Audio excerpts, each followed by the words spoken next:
Oke, kita langsung aja masuk ke pembahasan kita. Kalau ini pertama kalinya Anda datang, Anda belum kelewatan apapun, karena ini bagian yang paling pertama. Bapak Ibu saudara sekalian, H, apa sih H? Hari-hari ini Anda melihat di tangan ada H, di pipi ada H, di sabuk ada H, di tas juga ada H, di apapun Bapak Ibu. Kita sedang membahas satu hal yang bernama hope, harapan. Karena gini saudara, semua orang itu membutuhkan harapan. Setuju dengan saya? Ya. Semua orang membutuhkan harapan. Bagi Anda yang menikah, Anda punya harapan buat pernikahan Anda. Bagi Anda yang bekerja, Anda punya harapan bagi pekerjaan Anda. Anda punya harapan bagi keuangan Anda. Anda punya harapan buat kesehatan Anda. Kalau Anda bergumul dengan kolesterol, Anda berharap-harap kapan kolesterol ini bisa turun. Kalau Anda bergumul dengan yang namanya asam urat atau darah tinggi, Bapak Ibu saudara, Anda juga berharap-harap kapan tekanan darah ini bisa normal, jadi bisa makan kambing sepuasnya, benar? Anda berharap, kita semua berharap buat kestabilan dan keseimbangan mental kita. Kita juga berharap sesuatu yang jauh lebih baik dan lebih baik. Nah, kita melihat, dan ini realita kehidupan kita. Banyak orang, mereka mengharapkan sesuatu, dan mereka meletakkan pengharapan mereka pada banyak macam hal. Ada orang yang gini, meletakkan pengharapnya pada ini, tempat. Kalau aku bisa ke sana, kalau aku bisa tinggal di sana, kalau aku bisa bekerja di sana, kalau aku punya ke sana, kalau aku bisa ada di sana. Bapak Ibu, mereka berharap apa? Kalau aku ada di sana, bisa ke sana, apapun tempat itu.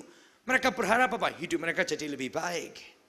Berharap, meletakkan pengharapannya pada tempat. Yang lain lagi berpikir seperti gini, kalau aku bisa meletakkan pengharapanku pada ini, kawan-kawan tertentu, sebuah golongan tertentu, grup tertentu, sosialita tertentu. Kalau aku jadi bagian dari orang-orang itu, maka aku sudah tahu pasti dan aku berharap mungkin yang terjadi, hidupku akan jauh lebih baik. Kalau aku kenal orang-orang seperti itu, kalau aku bisa berafiliasi dengan orang-orang seperti itu, aku berharap sesuatu bisa menjadi lebih baik lagi di hari kedepannya. Yang lain lagi Bapak Ibu saudara sekalian, Anda meletakkan pengharapan Anda pada ini, pelarian yang berbeda. Yang single mungkin gini, kalau aku bisa punya pacar lagi. Kalau Anda berpikir, bagi pria-pria, kalau aku seandainya bisa punya istri baru, mungkin aku berharap hidupku jadi lebih baik. Atau istri-istri, kalau aku punya suami seperti dia dan lain sebagainya. Anda berharap sesuatu, itu pelarian kita dan kita meletakkan pengharapan kita pada imajinasi pelarian seperti itu. Yang lain lagi Anda meletakkan pengharapan Anda mungkin pada sosial media. Kalau aku bisa follow dia, kalau aku bisa ini, kalau aku bisa ikut dia. Kalau Anda bisa punya banyak like, kalau Anda bisa dapat banyak komen. Kalau banyak orang bisa ikut suportif dengan apa yang Anda post. Bapak Ibu saudara sekalian, kita meletakkan pengharapan pada banyak hal. Tapi satu hal nih yang sama kita semua. Ada yang di belakang, depan, kiri, kanan. Satu benang merah aja yang sama. Termasuk dengan saya. Kita semua ini mencari dan berusaha menemukan yang namanya harapan itu aja. Simple, semua orang, tua muda, kalau Anda kebetulan bukan Kristen, Anda diajak ke sini. Orang bukan Kristen, orang Kristen, semua apapun kepercayaan kita semua ini mencari yang namanya pengharapan. Dan hari ini saya ingin mengajak kita membuka serial kita. Satu hari ada seorang bernama Paulus, dia cerita tentang pengharapan. Dan dia menuliskan satu kata yang sangat-sangat penuh dengan pengharapan kepada orang-orang yang ada di Kolose. Kita akan baca bersama dalam Kolose pasal 1 ayat yang ke-27. Kolose pasal 1 ayat yang ke-27.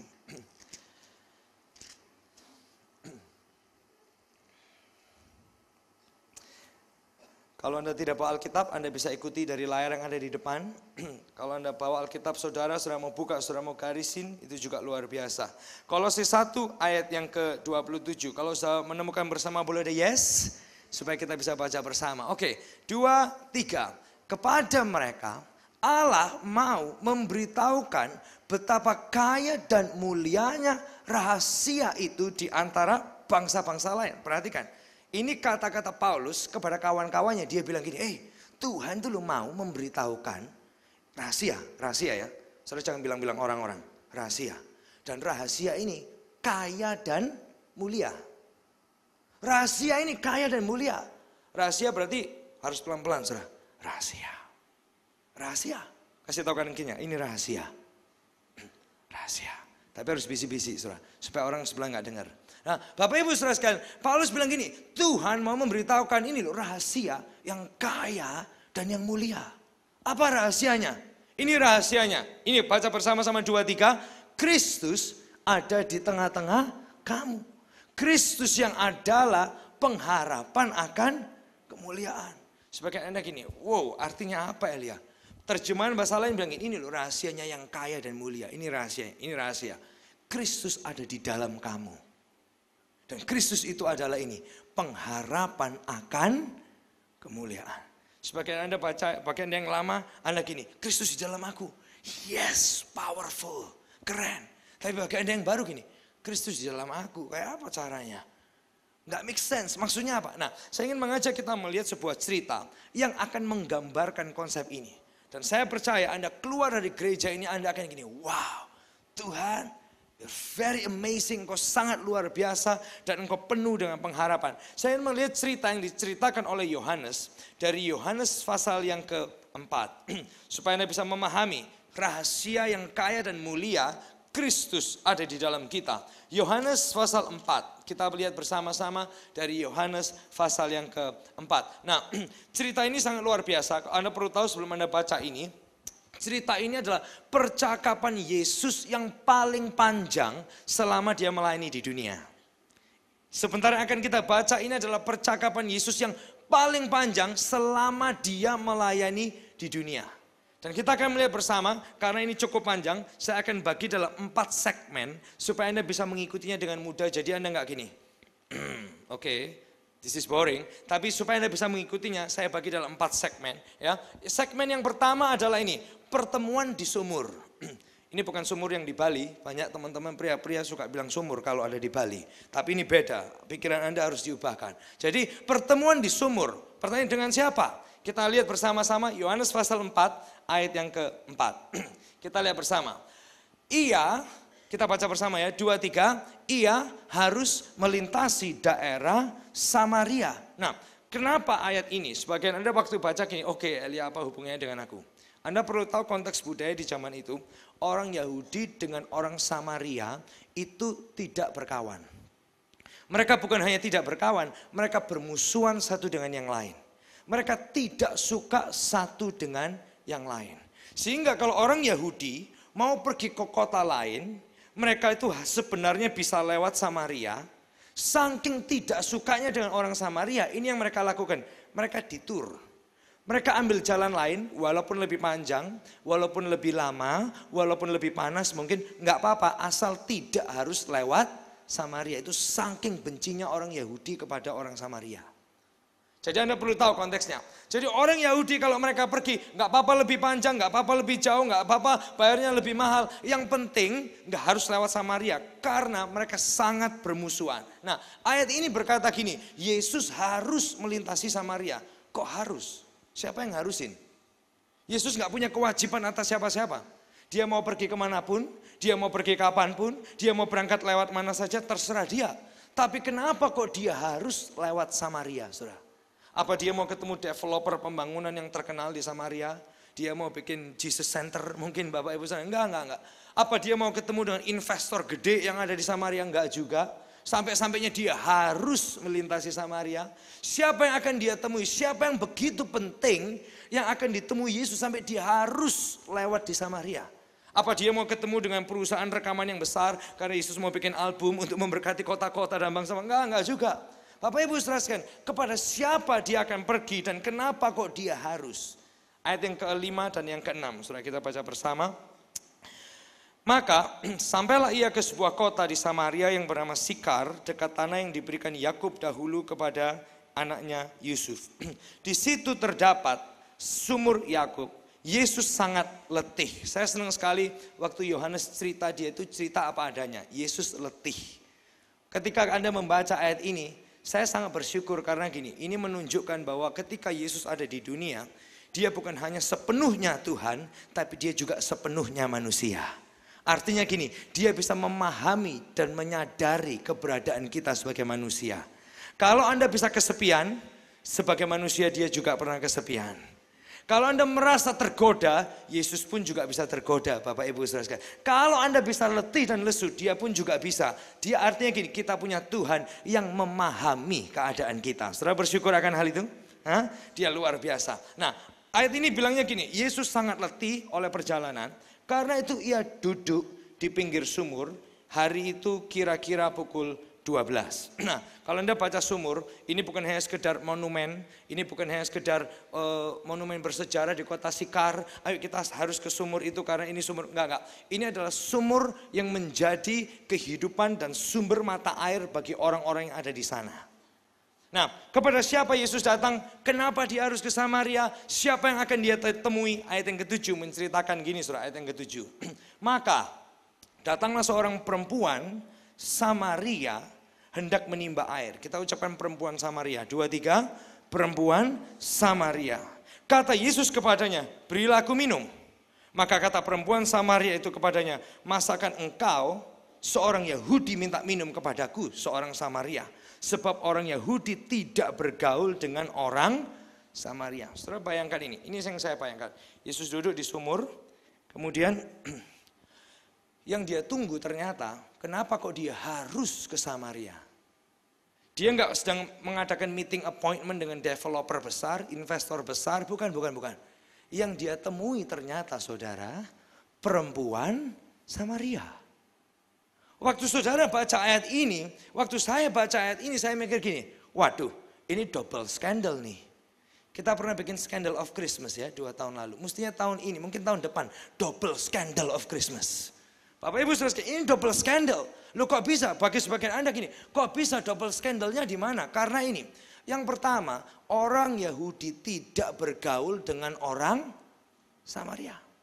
Berarti Yesus, he was breaking the ethnic code. Dia sedang memutuskan kode etnik yang terjadi. Yahudi, kamu nggak ngomong sama orang Samaria. Tapi Yesus, dia harus ke Samaria. Karena apa? Yang pertama, dia meeting appointment dengan orang Samaria.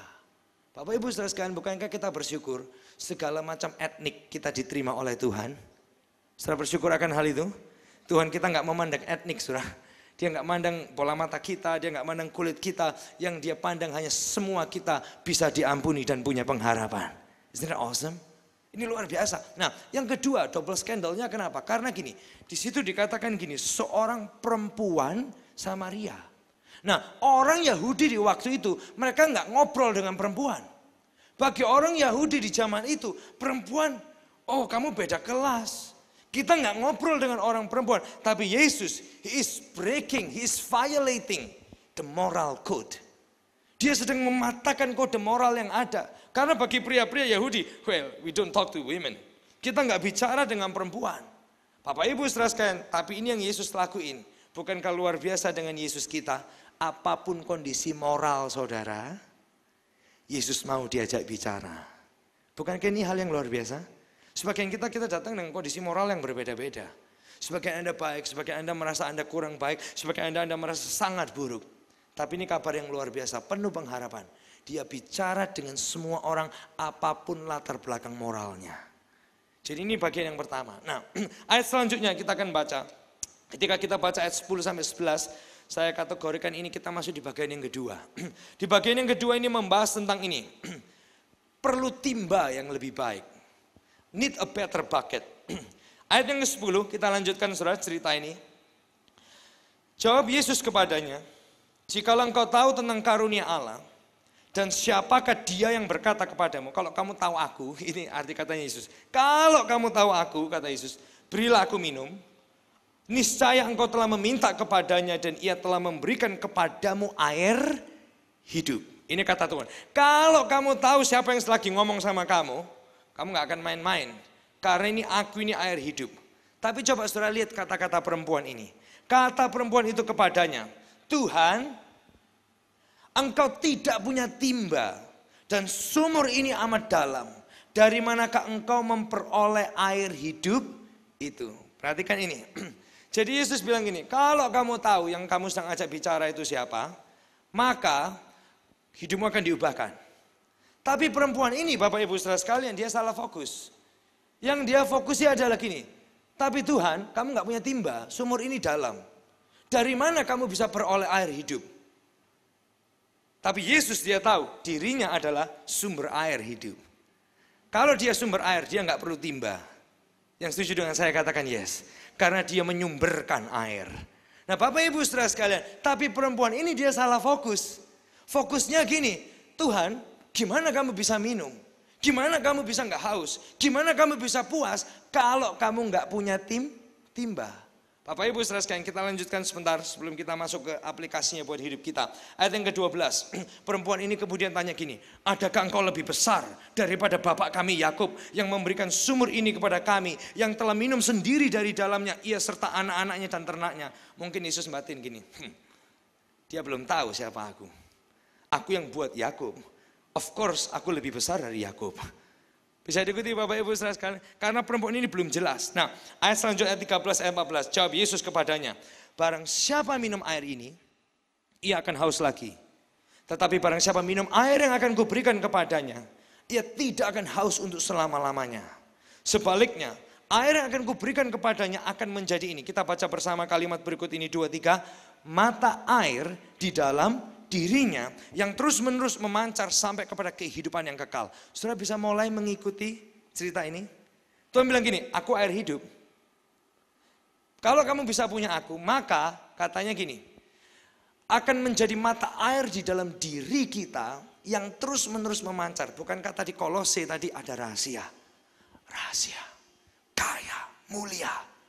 Kristus di dalam kamu, pengharapan akan kemuliaan. Benar saudara ya? Dan kemudian cerita ini bilangnya gini, kalau kamu punya Yesus, kamu akan punya ini, menjadi mata air di dalam dirimu yang terus-menerus memancar sampai kepada kehidupan yang kekal. Nah Bapak Ibu saudara sekalian, saya ingin mengajak kita melihat hikmahnya nih sampai di ayat ini. Bukankah luar biasa? Tuhan kalau orang Yahudi lewat tempat lain untuk menghindari Samaria, malah Tuhan masuk ke dalam Samaria, dia merubah semua jalur hanya untuk menjumpai perempuan yang sangat-sangat tidak diperhatikan oleh orang.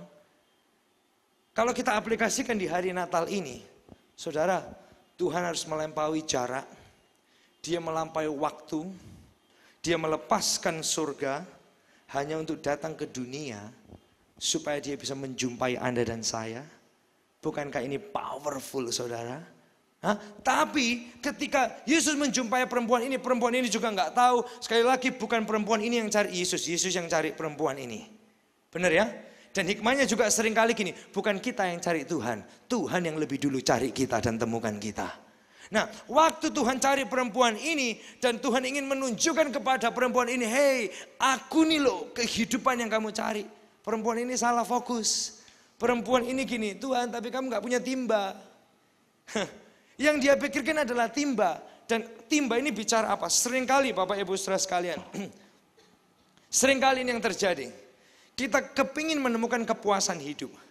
Kita berdoa menemukan pengharapan dan kita pikir kalau aku punya timba, mungkin grup tertentu, kenalan orang-orang tertentu, maka pengharapanku akan jadi lebih baik, hari esok akan jadi lebih baik, tentunya masa depan akan jadi lebih baik. Dan Anda mengharapkan pengharapan Anda pada timba sosial, pada timba grup tertentu. Sebagian Anda mungkin akan berkata gini, kalau aku punya warna yang berbeda, mungkin ini susah dikeluarin.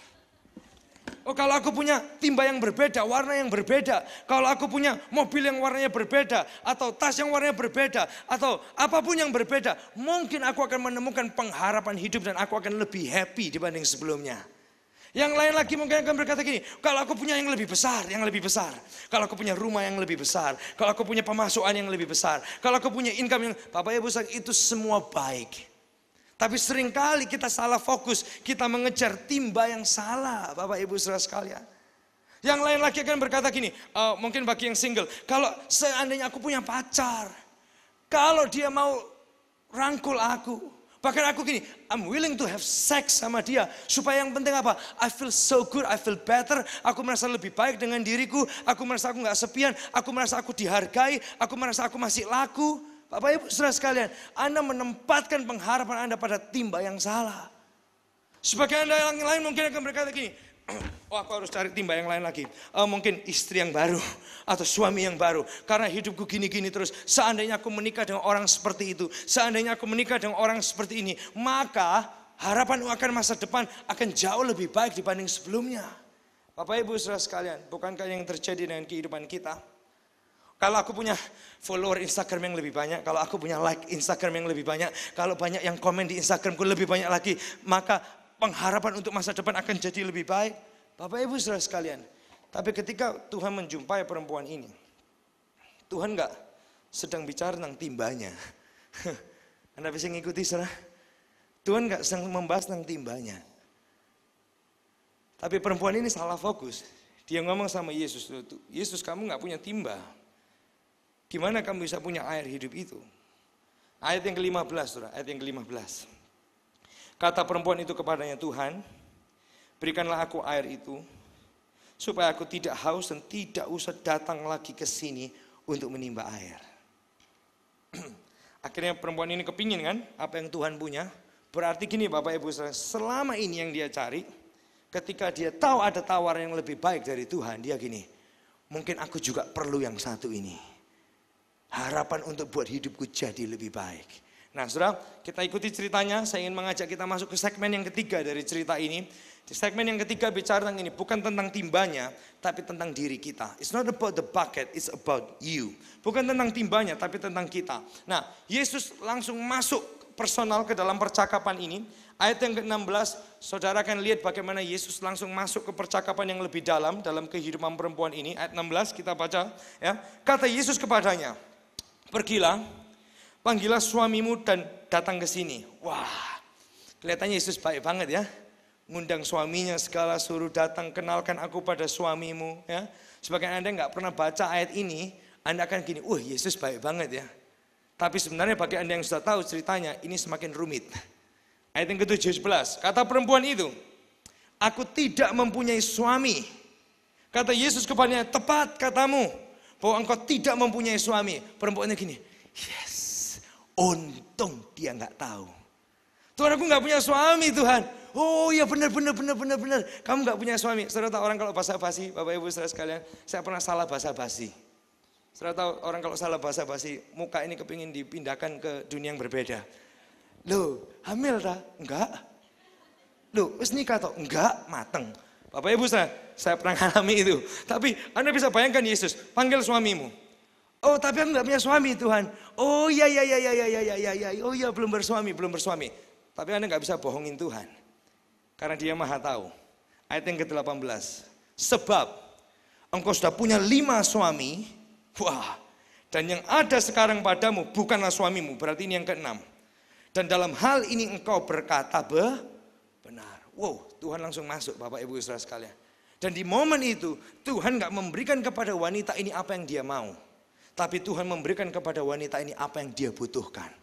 Karena tadi wanita itu gini, Tuhan kamu gak punya timba, dia fokusnya timba. Tapi terus kemudian dia gini, oke, kalau ada air yang luar biasa itu aku juga mau. Tapi Tuhan gak kasih itu dulu. Dia gak kasih apa yang dia mau. Tapi Tuhan kasih apa yang perempuan ini butuhkan. Apa yang perempuan ini butuhkan kalau Anda lihat dari cerita ini. Perempuan ini butuh pengharapan yang sejati saudara. Anda bisa membayangkan orang ini sudah hidup dengan pria yang ke-6.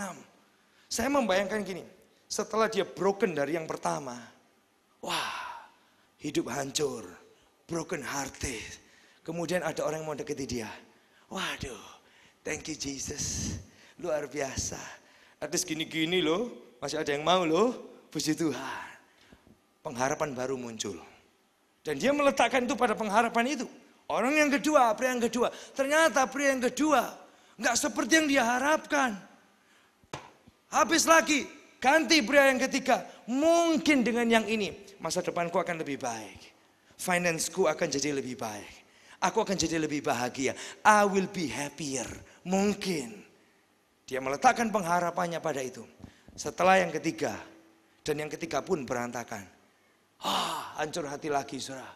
Oh Tuhan, tak pikir di sisi Tuhan kan be the final. Ternyata Tuhan. Yang keempat. Wah. Gocap-gocap gini sih dilirik loh. Sungguhan lo nggak percaya. Gocap sedih lere lo nggak percaya tak. Jalannya gitu mungkin saudara ya. Bapak Ibu saudara, yang keempat sampai yang kelima sampai yang keenam. Apa yang dia butuhkan saudara? Dia butuh ini loh, mengisi kekosongan hidupnya.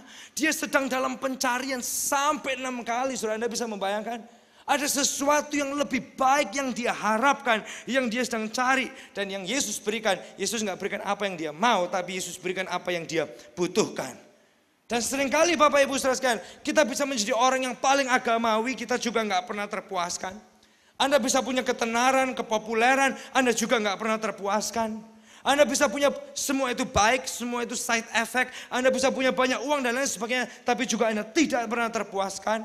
Kenapa kita nggak puas? Karena ini saudara, kita salah fokus. Bukan tentang timba kita, tapi tentang Yesus yang ada di dalam kita. Saudara bisa ngikutin cerita ini. Seperti perempuan ini, salah fokus dia. Dia pikir tentang timbanya, tentang ini, tentang itu dan lain sebagainya. Bukan tentang timbanya. Satu hal yang perempuan ini nggak punya, yaitu pengharapan sejati Yesus di dalam dirinya.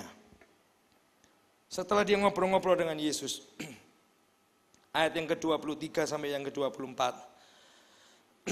Tuhan bilang gini, tetapi saatnya akan datang, dan sudah tiba sekarang, bahwa penyembah-penyembah benar akan menyembah dalam roh dan kebenaran. Sebab Bapa menghendaki penyembah-penyembah demikian.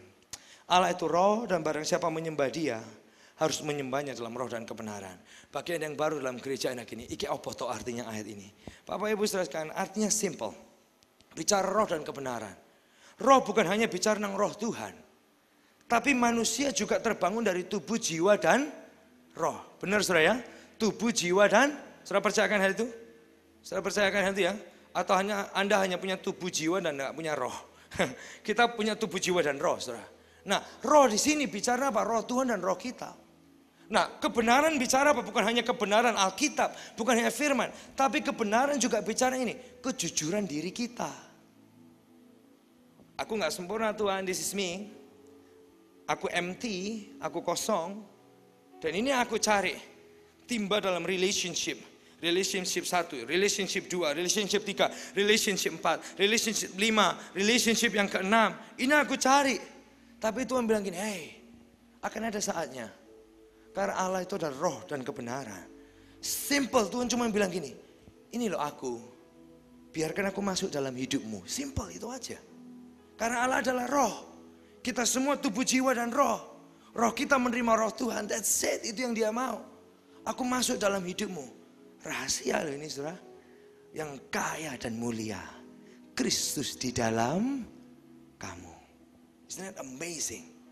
Ini aja yang Tuhan bilang. Hey, ini aku mau kamu lakuin. Bukan tentang timbanya tapi tentang kamu. Aku mau masuk dalam kehidupanmu. Jadi pusat dalam kehidupanmu. Menyempurnakan kehidupanmu. Bapak Ibu saudara sekalian, ketika perempuan ini membuka hatinya, kita akan melihat ayat selanjutnya, ayat 25, 26. Dan kita masuk di segmen yang keempat. Saya sebut ini sebagai segmen encounter, di mana perempuan ini mulai berjumpa, hatinya connect dengan Tuhan. Yang tadinya dia kosong, dia dalam pelarian, dalam pencarian, berusaha berharap. Mungkin yang kedua akan membuat hidupku jadi lebih baik. Mungkin yang ketiga buat hidupku jadi lebih baik. Mungkin yang keempat buat hidupku jadi lebih baik. Bapak Ibu saudara sekalian, ayat yang ke-25. Dengarkan kata-kata perempuan ini. Jawab perempuan itu kepadanya, aku tahu bahwa Mesias akan datang, yang disebut juga Kristus. Apabila ia datang, berarti dia masih menanti saudara, benar ya? Apabila ia datang, kalau dia datang, we are still waiting for him. Kalau ia datang, ia akan memberitakan segala sesuatu kepada kami. Jadi perempuan ini masih menantikan sesuatu yang lebih baik dari apa yang dia jalani selama ini. Ayat selanjutnya saudara baca, Yesus gak banyak ngomong. Kemudian Yesus bilang gini sama perempuan ini, akulah dia yang sedang berkata-kata dengan kau. Kalau kamu menunggu Mesias, ini loh aku yang kamu tunggu-tunggu. Kalau kamu cari pengharapan yang lebih baik, ini loh aku pengharapan yang sedang kamu nanti-nantikan. Kalau kamu cari kehidupan yang lebih baik, ini loh aku, kehidupan yang jauh lebih baik yang sedang kamu cari-cari. Oh kalau kamu menunggu, nanti dia yang akan datang akan memberitakan, akulah dia yang kamu tunggu-tunggu itu, akulah dia. Dan ketika Yesus berjumpa dengan perempuan ini berjumpa dengan Yesus, Bapak Ibu Saudara sekalian, sesuatu yang luar biasa terjadi. Anda kalau baca ayat ke-28 dan ke-29, perhatikan ini. Maka perempuan itu meninggalkan tempayannya. Saudara ingat tadi, waktu Yesus bicara tentang dirinya, aku loh air kehidupan, aku sumber hidup. Perempuan ini fokusnya di apa? Di timbanya, benar kan? Tapi setelah dia mengalami Yesus, dan Yesus bilang, ini loh aku yang kamu tunggu-tunggu. Aku yang kamu cari-cari, semua kekosongan hidupmu, semua penantianmu, kamu pergi dari satu pria ke pria lain, semua kekosongan hidupmu, ini loh aku yang kamu tunggu-tunggu. Saudara, ayat yang ke-29, ayat yang ke-28, maka perempuan itu meninggalkan tempayannya, pergi ke kota, berkata kepada orang di situ, mari lihat, ada seorang yang mengatakan kepadaku segala sesuatu yang telah ku perbuat, mungkinkah dia Kristus itu? Bapak Ibu saudara sekalian, di ayat yang ke-30, saudara perlu tahu ini. Siapapun saudara, betapa jeleknya hidup Anda, Tuhan bisa pakai Anda. Ayat yang ke-30 boleh dikeluarkan. Maka mereka yang dengar kata-kata perempuan ini, pergi keluar kota datang kepada Yesus. Anda bisa bayangin perempuan ini? Ini perempuan yang moralnya sudah jelek. Ini perempuan yang, kenapa kok dia pergi di siang hari? Pembelajar teologi berkata gini, karena gini, orang sebenarnya ke sumur itu hanya pagi dan sore. Nggak ada yang ke sumur itu siang. Tapi ini orang yang sudah terbuang dari komunitasnya. Kalau dia datang pagi dia malu. Nanti dirasani. Taci itu loh. Jauh deket-deket dia. Kamu ketularan najis. Jauh deket-deket. Jangan nyentuh airnya. Nanti ketularan najis. Bapak Ibu saudara sekalian, ini yang terjadi. Kenapa dia nggak berani keluar pagi atau malam? Karena dia sedang lari dari kenyataan. Dia menghindar. Tapi ini luar biasa. Buat kita yang terbuang, kita yang gak sempurna.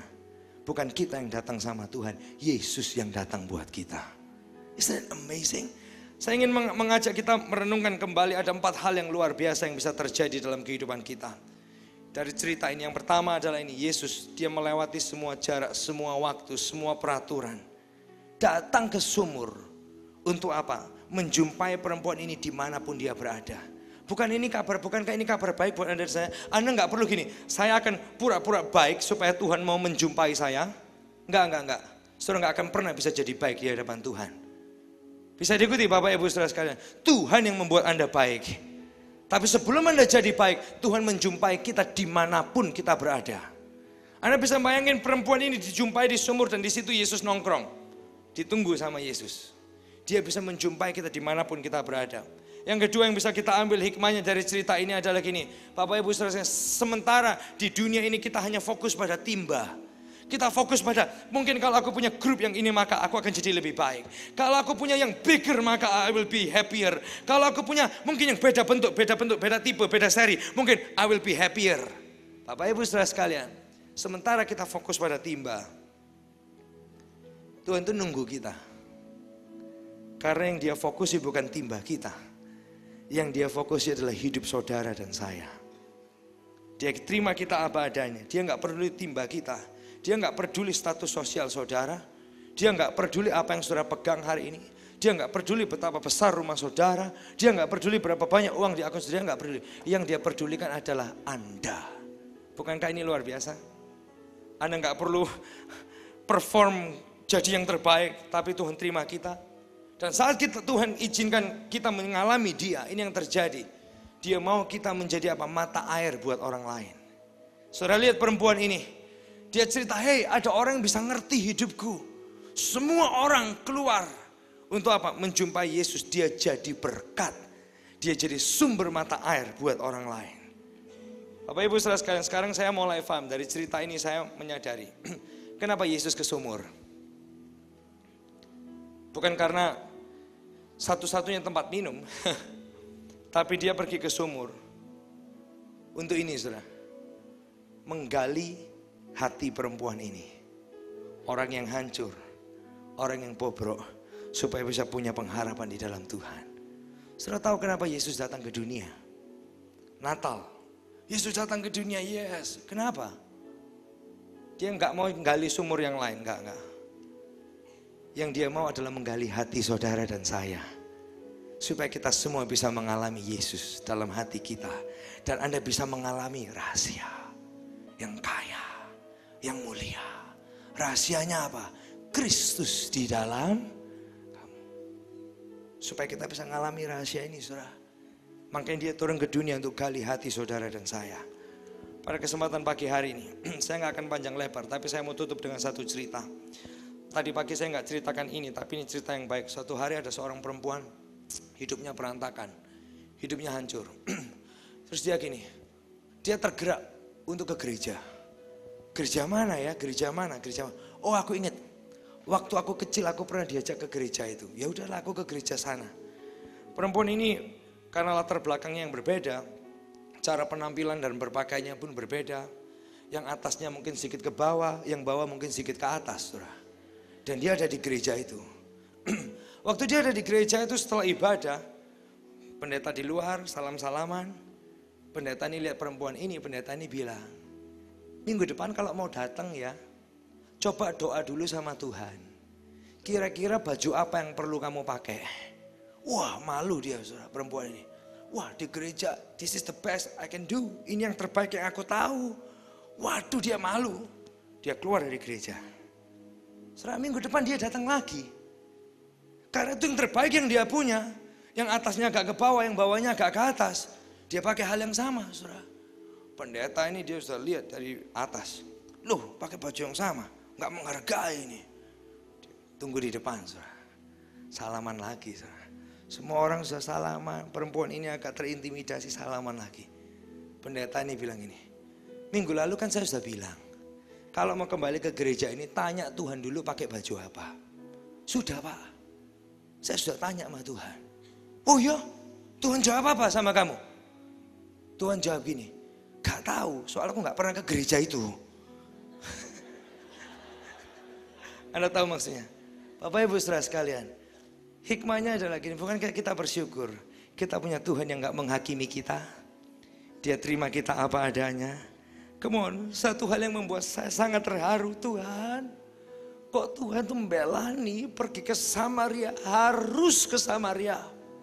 Breaking the ethnic code, breaking the moral code. Untuk siapa? Perempuan Samaria. Untuk orang yang terbuang, untuk orang yang gak ada nilainya di hadapan orang lain. Tapi ketika kita semua gak bernilai, Tuhan menilai kita luar biasa, saudara. Dan saya berdoa pesan pengharapan ini merubah hidup saudara dan saya. Mari kita pejamkan mata kita bersama.